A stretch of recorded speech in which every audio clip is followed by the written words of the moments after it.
Well, let's get to the latest reactions that are coming in from the families of the victims of the Pahalgam terror attack. Now listen to this.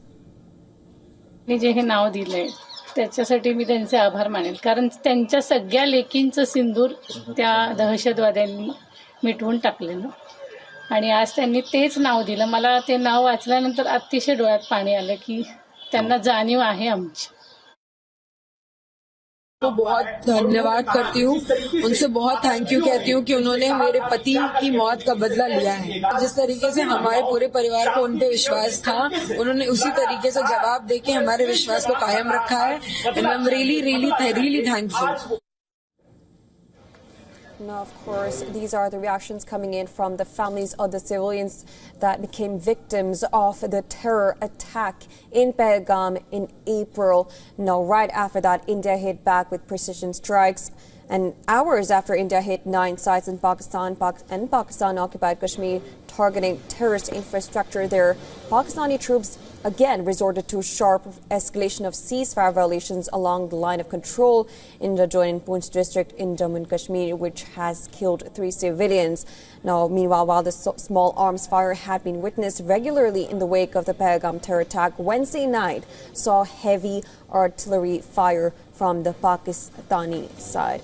Of course, with Indian armed forces striking 9 sites Pakistan-occupied Kashmir, most international flights overflying Pakistan has been diverted away, and as well as many flights in Leh, Srinagar, Dhamshana have also been closed.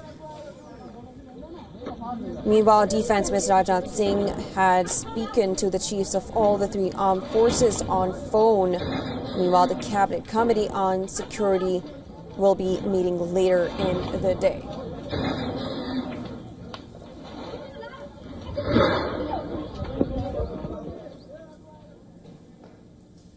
All right, well, joining us is also our correspondent, Dhanjot Kaur, joining us from New Delhi, and Idris, our special correspondent, joining us from Srinagar. First of all, Idris, let's come to you now. We talked about how the reactions have been on ground. If you could just quickly bring us the latest updates from the ground, and what is the situation that you see?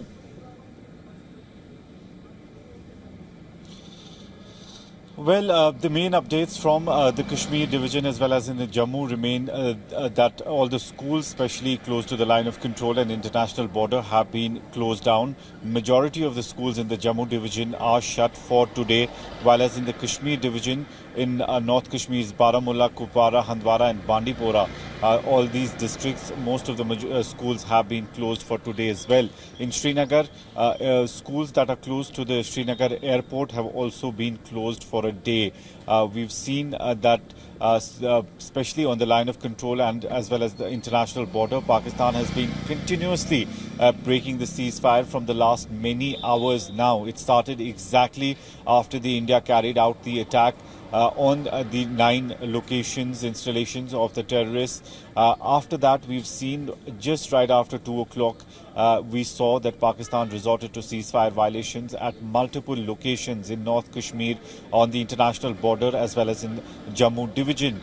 We've seen that 3 people were killed in the Poonch sector of the Jammu division, where we did see that Pakistan not only targeted the security installations but also the civilian population living close to the line of control.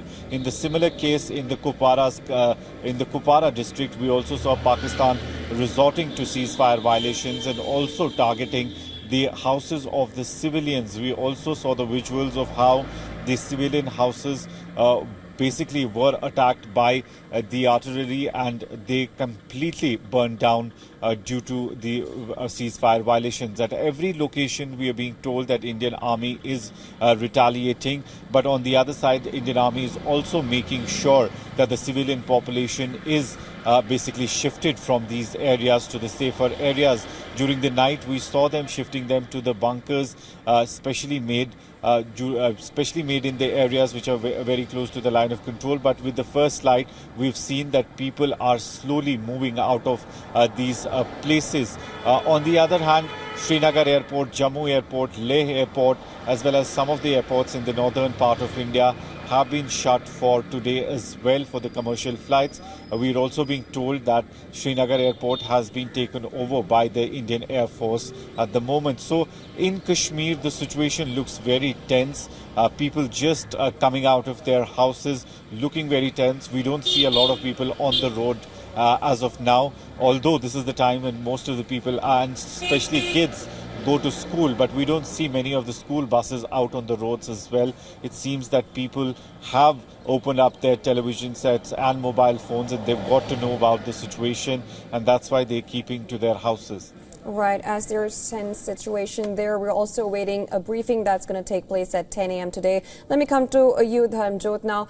Meanwhile, we await the press briefing. We also have rehearsals for civil defense drills underway in several places. If you could just bring us the latest on that. Well, you're right, Jyotsna. In fact, until this strike was carried out by the Indian Armed Forces, plans were very much in place to conduct mock drills across the entire country today at over 155 locations. But it is yet to be determined whether or not the plans have changed, because just a few moments ago we saw visuals and footage coming in from different parts of India, from Uttar Pradesh and from Bihar, where trial runs were being carried out. They're still being carried out right now to prepare for certain mock drills, certain preparation for any kind of contingency, blackouts that certain areas will see in preparation for any potential escalation or warlike scenario. So preparation is still ongoing. Things seem to be on track. There seems to be no apparent change in those plans as of now.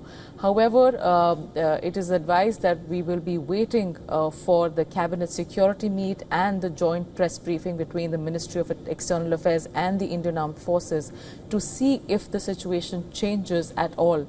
Given the nature of what's happening, Jyotsna, we saw shortly after the Indian Armed Forces carried out a targeted strike on 9 terror infrastructure spots in Pakistan and POK.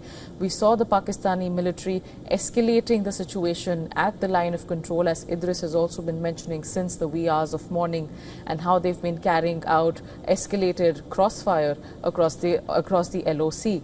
Now, given this situation, given the escalation, given how locals will now be dealing with this situation of uncertainty and heightened tension in Jammu and Kashmir, in other bordering villages of Rajasthan and Punjab, it remains to be seen if security officials and the central government takes any decision in order to change the plan or keep it intact, as it may in fact help the civil population of the country to in fact be better prepared in case the days ahead are slightly more uncertain. Jyotsna? Absolutely. Now, we're also being joined by our Assistant Editor of Foreign Affairs, Siddhant. We just heard Dharmjot talking about how India is also being preparing on the other side. You're in New Delhi, the capital. A press briefing is to take place at 10 a.m. If you could just bring in some more reactions from the capital, and if you've seen any kind of security situation in Delhi, and what kind of environment do you assess there in New Delhi? Well, in next few hours, we will see the Indian side briefing the world media about the strikes that have taken place, and the magnitude of strikes, the world is still waking up to it. In fact, India is waking up to the strikes, because these are not just minor strikes at line of control and in Pakistan-occupied Kashmir. These are strikes deep within Pakistani territory, targeting terror camps. The list is out, the terror camps who have been targeted. But we know that there have been a lot of commentary coming from Pakistan as well. There is I would say a fog of what next, how the situation will pan out. Will there be a deterioration or will there be a de-escalation? We know that the American side has commented so far. We are still waiting for other capitals to wake up and react as well to the developments that have happened, especially from other P5 member countries, Russia, UK, France and China. But these are developments which are still happening so far, as we have been pointing out since we asked, that India has taken out and carried out strikes within Pakistani territory and Pakistan-occupied Kashmir. And that is a clear message by the Indian side on the issue of terrorism. The Indian External Affairs Minister has, of course, commented as well, saying that there should be zero tolerance against terrorism. We have also seen diplomatic community in Delhi waking up to the developments. In fact, the Israeli ambassador is the first ambassador to comment on the development. Let me read out the statement that has been issued by the Israeli side this morning. And this is a significant statement, I would say, because the Israeli side from day one has been saying that they will be supporting India. So this is the statement. Israel supports India's right for self-defense. Terrorists should know that there is no place to hide from their heinous crimes against innocents. So Israel becomes the second country to react, and full support to India. But all in all, what will be the reaction of the international community? That is something that will be closely watched. We know that there are visuals emerging from Pakistan over the damage that has been done. We also know that the airspace has been closed for Pakistan and in northern India as well. Schools have been shut in border areas of India. In fact, today Delhi was expected to witness, along with the rest of the country, mock drills to prepare for eventualities, but that hasn't happened so far. It clearly looks like things will be for suspension for some time. In fact, the Indian Prime Minister was expected to travel to Europe next week, to Netherlands, Norway and to Croatia. I do not think so that under present conditions circumstances a visit will now take place, but diplomatically and military, both sides, the developments will be awaited. On the diplomatic front, we know that the reactions of the global community will be awaited. On the military front, what next is a big question. There are a lot of misinformation also coming from the Pakistani side as well, but all in all, here in Delhi, so far it's a calm morning. People are waking up to the development.